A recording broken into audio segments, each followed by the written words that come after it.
নমস্কার।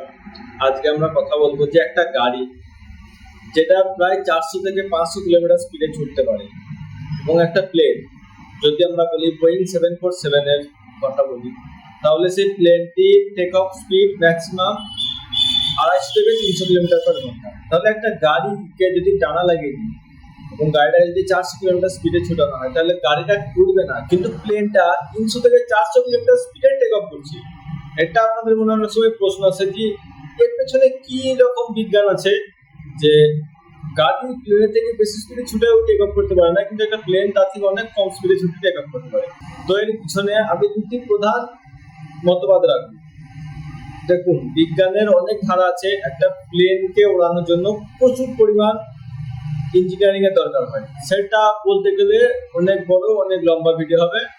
সাধারণ ভাষায় সাধারণ মানুষের বোঝার জন্য সাধারণভাবে দুটি মতবাদ প্রকাশ করবে। প্রথমে একটা হচ্ছে, গাড়ির যে ইঞ্জিন থাকে সেই ইঞ্জিনের কাজ কি? সেই ইঞ্জিনের কাজ গাড়ির চাকাকে ঘোরানো। সেই ইঞ্জিন শুধু ফোকাস করে গাড়ির চাকাকে ঘুরিয়ে গাড়ির টর্ক বাড়িয়ে বা গাড়ির অ্যাক্সিলারেশন বাড়িয়ে গাড়িকে আগিয়ে নিয়ে যাওয়া। কিন্তু একটা প্লেনের ইঞ্জিনের কি কাজ? একটা প্লেনের ইঞ্জিনের কাজ হলো যে হাওয়াকে ইনটেক করা, এয়ার ইনটেক করে সেটাকে ইঞ্জিনের পেছন দিয়ে আউটপুট দিয়ে সেই প্লেনটাকে এগিয়ে নিয়ে যাওয়া। এখানে ইঞ্জিনের কাজ কিন্তু চাকাকে ঘোরানো না, এখানে ইঞ্জিনের কাজ হচ্ছে প্লেনটাকে এগিয়ে নিয়ে যাওয়া। দেখুন, এইখানেই তো একটা বড় পার্থক্য যে ওখানে প্রচুর পরিমাণ ফ্যান লাগানো থাকে। প্রধানত যেগুলো কমার্শিয়াল এয়ারলাইন হয় সেগুলো হয় specially turbofan engine. Turbofan engine হচ্ছে একটা হাই বাইপাস রেশিও যুক্ত ইঞ্জিন। হাই বাইপাস রেশিও মানে কি? যে ইঞ্জিন যেটা কোর থাকে সেই কোরের ভিতরে অল্প বাতাস যায়, কিন্তু ইঞ্জিন যেটা বাইরের অংশ থাকে সেই বাইরের অংশ দিয়ে বেশি বাতাসটা প্রবেশ করে এবং সেটা পরবর্তীকালে গিয়ে মিশে যায়, গরম হাওয়া এবং ঠান্ডা হাওয়া গিয়ে মিশে যায়। সেটা ইঞ্জিনের ব্যাপারটা একটু আলাদা, ওটার জন্য আমি যদি পরে ভিডিও বানাই তো সেটা বলবো ও ইঞ্জিনের ভিতরে কিরকম কাজ হয়। কিন্তু আপাতত জেনে রাখুন যে বেশিরভাগ কমার্শিয়াল প্লেনে টার্বোজেট ইঞ্জিন ব্যবহার করা হয় না, টার্বোফ্যান অথবা টার্বোপ্রপ। টার্বোপ্রপ খুবই কম ব্যবহার করা হয়, বেশিরভাগ টার্বোফ্যান ব্যবহার করা হয়। টার্বোফ্যান ইঞ্জিনটা আছে, সেই ইঞ্জিনের কাজ কি?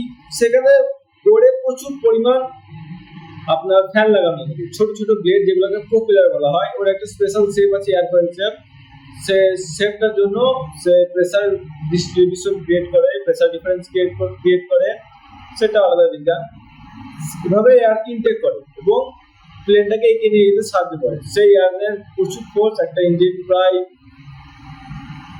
1,20,000 থেকে 1,50,000 2,00,000 হর্স পাওয়ারের হয়। দেখুন, প্লেনের ওপর প্রধানত 4টি ফোর্স কাজ করে, 4টি বল। যদি আমি বলি এটা প্লেন এবং প্লেনটার ফরওয়ার্ড ডাইরেকশন হচ্ছে এটা, প্লেনটা এই দিকে যাচ্ছে, তাহলে এই একটা ফোর্স হচ্ছে গ্র্যাভিটি, যা পৃথিবীর আকর্ষণের জন্য কাজ করবে। প্লেনটা থেমে গেলে গ্র্যাভিটি তাকে টেনে নিয়ে পৃথিবীতে আছড়ে। এবং এই দিকে যে একটা ফোর্স কাজ করছে সেটা হচ্ছে থ্রাস্ট, যেটা প্লেনকে এগিয়ে নিয়ে যেতে সাহায্য করে। থ্রাস্টটা প্রডিউস করে ইঞ্জিন। আর এই দিকে একটা ফোর্স ক্রিয়েট করে ইঞ্জিন, সেই ফোর্সটা হচ্ছে ড্র্যাগ বা ঘর্ষণ, যেটা বাতাসের জন্য ক্রিয়েট হয়।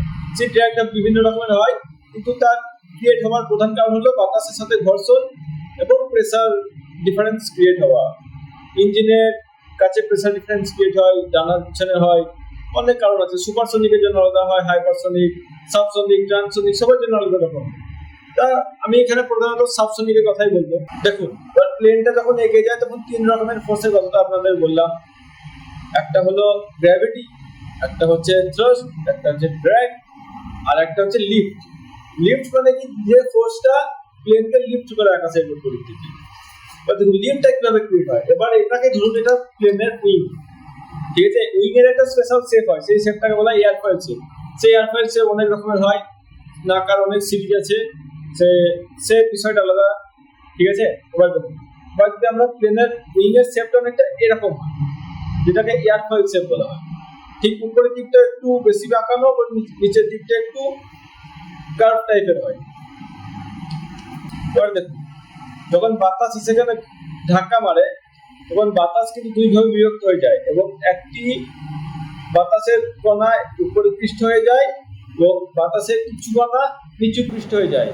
এবং বাতাস এখানে যে উইং এর উপর লেগে থাকে, এটা হচ্ছে কোয়ান্ট এফেক্টের জন্য। আপনারা দেখে থাকবেন যখন বর্ষাকালে চাল, টিনের চাল বা অ্যাডভেস্টার, ওর ওপর যখন জল পড়ে তখন দেখবেন জলটা কিন্তু এভাবে, যদি জলের স্পিড কম থাকে কিন্তু জলটা গড়িয়ে গিয়ে সোজা না পড়ে একটু এভাবে বেঁকে এসে তারপরে এভাবে পড়ে, টপ টপ করে পড়তে থাকে।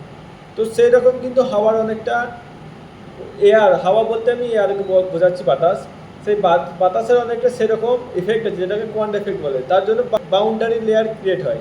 সেই বাউন্ডারি লেয়ারটা কি, একদম প্লেনের ডানার সাথে একটা সংস্পর্শে থাকে এবং যা লিফট জেনারেশনে সাহায্য করে। এবার দেখুন ব্যাপারটা, এবার এখানে যখন বাতাস দুইভাবে বিভক্ত হচ্ছে তখন বাতাস এখানে এসে আবার একসঙ্গে মিলিত হয়।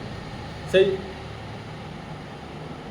তারপর এবার বাতাসকে যদি এইখানে একটু বেশি স্পিডে আসতে হয়, আবার বাতাসকে যদি এই উপরের পৃষ্ঠ দিয়ে আসতে হয় তাহলে বেশি দূরত্ব অতিক্রম করতে হয়।